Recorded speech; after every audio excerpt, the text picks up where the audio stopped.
Hello, welcome back everyone, and this is the last video in your series on passive techniques for energy efficiency. And we'll be talking about ventilation, passive ventilation techniques, including the stack effect, prevailing winds, and cross ventilation. Why should we use passive ventilation? Well, just like when we talked about daylighting, there's the idea of why should we use mechanical lighting or artificial lighting when there's free daylight available? The same a principle applies here. Why should we use mechanically conditioned air when there's amazing, beautiful air outside? And the first concept you need to learn about natural ventilation is called the stack effect. And this is the name we call for the effect that hot air rises. Right? Ventilation strategies typically use the stack effect, all right, by creating tall spaces, and sometimes we call these chimneys, all right. And so the hot air rises and exits the building, and that will pull cool air through your building. Right? So we use the stack effect to exhaust the hot air and bring in the cool air. Here's another example of using the stack effect. In this case, they've added some louvers to this roof monitor design, made sure that there is a ventilation path through the building, and then if you allow the air to enter in some lower locations, and this can be as simple as opening a window, right? You will create a ventilation pathway through your building using the stack effect.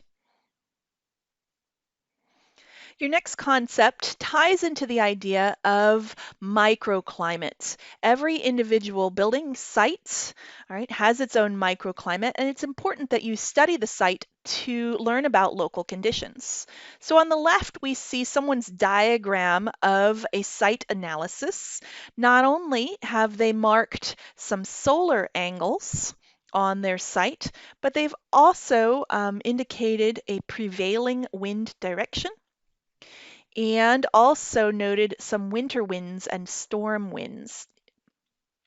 You can use this information to analyze your building design, and here's an example down here on the right of someone who's taking a look at the prevailing wind direction with respect to their floor plan.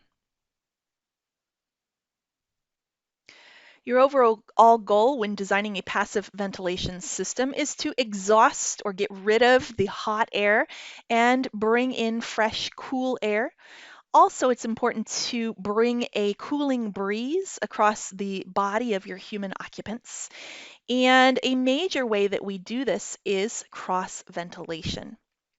Take a look at these images. These are all plan views of a simple rectangular room showing some cross ventilation strategies. On the left here, we've got a row on the top of showing cross ventilation strategies with an opening only on one side of the room. It can be done, all right, and you can do it better by creating two openings and maybe even adding these little wing walls. But an even better way to get cross ventilation into your room or your building is to have a, openings in adjacent walls or opposite walls. All right, and so you see the example here, openings in adjacent walls, you're going to get a better cross ventilation through this room, and also on opposite walls.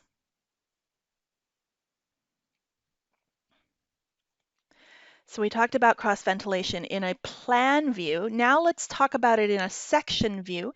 It turns out that where you place your openings has a important effect on your cross ventilation. So take a look at these rooms. You'll see that they're colored with cool air at the bottom and the hot air rises to the top of the room.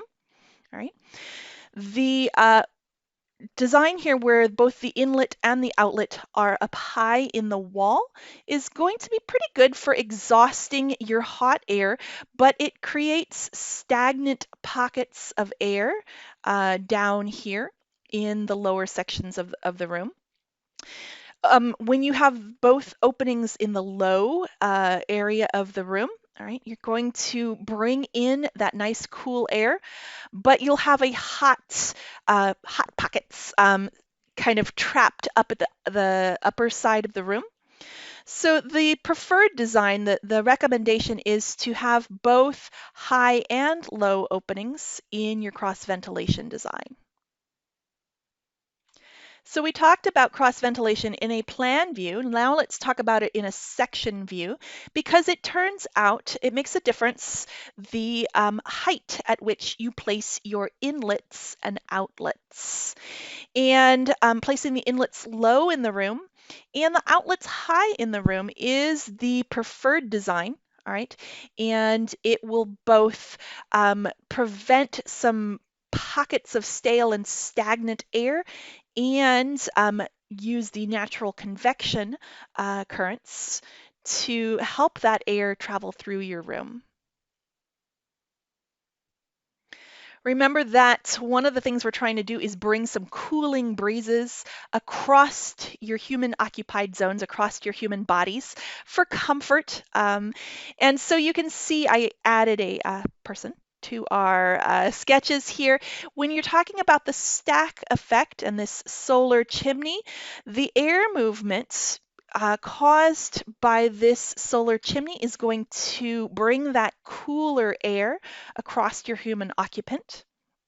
And here, where we had our inlets and outlets at different heights, we are again bringing that cooling breeze across our human. All right. Some of the other options, these high and low openings, here you can see that your human is down here where the air is still and stagnant. All right, and not as comfortable. In this example here, the air is coming across the person, but up in the top of the room, you're really trapping that hot air, which they also experience and are breathing in the hot air. All right, that's the end of our discussion on passive techniques for energy efficiency. In this video, we just covered natural ventilation. Thanks, everyone.